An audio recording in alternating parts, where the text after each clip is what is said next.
Well, here we go. We stood on our roof and stared out over the horizon as the sun set. The bright yellow was shredded by a gorgeous maroon and slowly faded its way into a dim purple. I pulled up my camera and took a picture of the scene in front of us. The picture struggled to capture the absolute beauty of the whole event. Maybe actually living it was what made it so breathtaking. We sat there and just watched as the sky slowly darkened, as pinhole lights slowly took over in the darkness, and the golden shades of the day finally faded into nothingness. There was something magical about being a part of this moment. You see, this sunset, it was different. It had been deemed the final solar event of the entire hemisphere, which is just a fancy way of saying that it was the last sunset we would ever see. Now, I know what you're thinking. How could this even be possible? How could a sunset be the last one? And honestly, I wish I could tell you. The news stations all had long-winded segments that presented scientific data and intellectually challenging explanations of how the Earth's core had shifted, or how the rotation on its axis was about to cease. Honestly, I could hardly understand half the things they were saying. Each channel ended the segment with one final message, most of them mimicking each other. This evening, go outside and watch the sunset with your loved ones. This will be the last time you'll ever see it. This was such a romantic way to say something so bleak. To tell us to go stand outside, watch this quick burning event that most of us had either ignored or seen 1,000 times, and appreciate that it was the last time it was going to happen. Of course, this led to some reasonable skepticism and a number of questions. If the half of the planet that we were on was forced into darkness, then surely the other half of the planet would be in never-ending daylight, right? That only made sense, yet the professionals said that that wasn't going to be the case. When they were asked how that was possible, how the sun would just cease to exist when it's set for every part of the planet, they simply reiterated that this would be the last one and that we should appreciate it. Then, of course, there were the people that were curious about how life would be sustainable without the sun.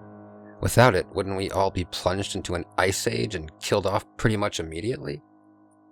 They struggled with the question because the answer was technically yes. However, in this situation, they stated they weren't going to rely on technicalities and that life would continue on as it had. This, of course, caused a major stir all around the planet. There was no way that life would continue without the sun. Even excluding the fact that the planet would turn into a solid sphere of ice, every plant that couldn't be put under a grow light would end up wilted and dying in a matter of days. Without the ability to grow mass crops, the population would end up starving. Once again, this notion was dismissed. They told us that no one would end up starving because of this. All of these situations that were a certainty without the sun were all being dismissed by the world's top scientists. How? How is this not going to be the apocalyptic event that brought about the death of the planet? How could they say that no one would die from starvation, from freezing, from whatever other hardship would come from losing our sun? Of course, the confusion that stemmed from their official statements just ended up with people questioning the truth behind the statements. A number of conspiracy websites and videos went up on the internet in the relatively short time we had this information. There were people everywhere that claimed that this was nothing more than a plan to make the populace subservient, that the world governments were going to somehow block out the sun for the rest of the world, and even some people that genuinely believed that there was some secret society that had cursed the planet, and this was our penance. Fortunately, or unfortunately, however you choose to look at it, we could easily prove the conspiracy theorists either correct or incorrect. We were told the exact day that the final sunset would occur. The exact minute that we would last see our glorious burning ball. And, much like predicted, the sunset took place at 8:29 p.m. on that Friday night. We sat on a blanket that we had placed on a flat section of our roof and watched the stars glow after the sun had finally finished setting. It was a cool night with a light breeze. The sounds of the city grew from silent anticipation to nearly explosive panic within a matter of minutes. Whether or not the people believed that this was it, they had just witnessed, with their own eyes, the final solar event. So, what now? She looked over at me with a smile on her face. Well, now we just kind of sit here and wait to see what happens in the morning. Solar midnight is at about 1:22 in the morning. Sunrise should take place at around 6:30 or so. I guess we'll know by then what happens. I kept my eyes on the stars as I responded. And you're certain? She asked. Yeah, I'm certain. I nodded with a smile. We both just lay there, silently staring at the blackness of the night sky. The aforementioned panic of the city slowly died down as people went to bed and decided to sleep through the night as they waited to see what was going to happen.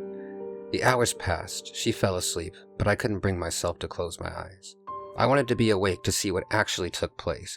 I wanted to know what was actually in store for our little planet. I would glance over at the small clock radio every once in a while to see how many hours had passed, but mostly I focused on the darkness of space and watched the gleaming stars as they danced across the sky. If anyone had been paying as much attention as I had at that moment, they would have noticed two things which could have given them some interesting insight into this situation. The first thing was that the stars were actually still dancing across the sky. Thus, the planet was, in fact, still rotating. The second thing to note was the absence of the moon. With no sun, it was basically just a dark rock floating around our planet. I watched the clock flip over to 6 in the morning and then tuned into the sounds of the city. As the next half hour passed, people would realize that the sun was not coming back, that last night's sunset actually was the last. With every minute that passed, the sounds of the city grew louder and louder. There were subtle sounds of people sobbing, screaming, panicking as the realization hit them. There was shouting, car engines roaring as people tried to speed out of the city with nowhere to go. Then came the sounds of gunshots, glass shattering, people destroying the city as a panicked mob. Everything came to its apex around 7 in the morning, when we were all sure that the statements of the scientists were right. "You were right, huh?" she said in between a yawn and a stretch. "Yeah, I guess so," I sighed. "I really didn't want to be." "I know."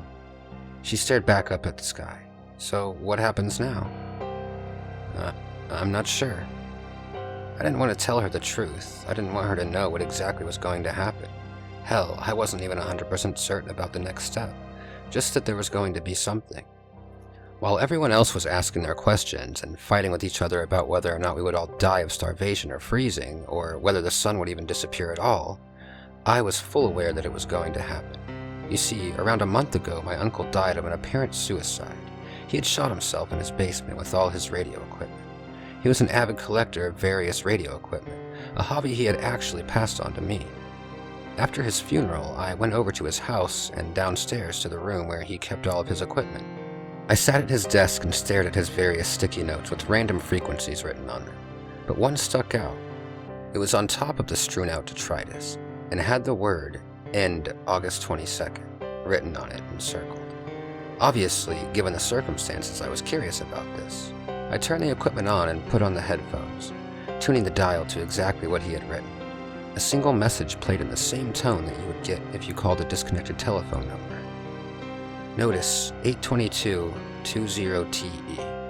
This is a notice to all involved with Operation Terra and the surrounding solar system. Operation Terra has concluded, and the simulation will be going offline. The final solar event will be scheduled for the 235th day of the 220th year. On the morning of day 236, we will commence the data purge. Thank you for your time and understanding."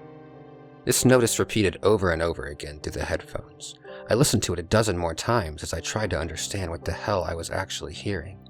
From here, I obviously reported the information, and they studied the signal. From there, they formulated their statement and told the world about what was happening. Well, sort of. They told everyone about the final solar event, sure, but they left out the final part of the notice. I had to give them credit. They didn't lie. No one was going to freeze to death, no one was likely to starve, but no one knew that we were all going to be removed from existence. I was the only person in the general population that was aware of what was to come next, the data purge. At first I was curious about what it was going to actually be, or what it would feel like, but the realization that if it was just data about to be purged, I would cease to exist. I assumed it would just be an instantaneous death, and we would all just stop being. As we stared up at the sky and the clock clicked over to 8 a.m., something strange started to happen. The stars started to disappear, one by one, then the clouds, and finally the shades of blue in the sky. Within moments it was pure black. Then the blackness began to feel like it was getting closer to us. I reached down and grabbed her hand as I watched our reality compress into itself. I could faintly hear her screaming, the hellish sounds of agony throughout the city as the wind roared upward from the ground and toward the darkness that slowly descended. I kept my eyes open as I watched it engulf the taller buildings, and they became nothing. The closer it came, the stronger the suction into the darkness became. I let go of her as she was pulled into the void, and I held my grip on anything I could grab hold of. I felt the darkness touch my skin. I felt my entire being as it was shredded into bits of data within whatever system was running this simulation, and felt agony as I was pulled into a string of ones and zeros and set to be unwritten.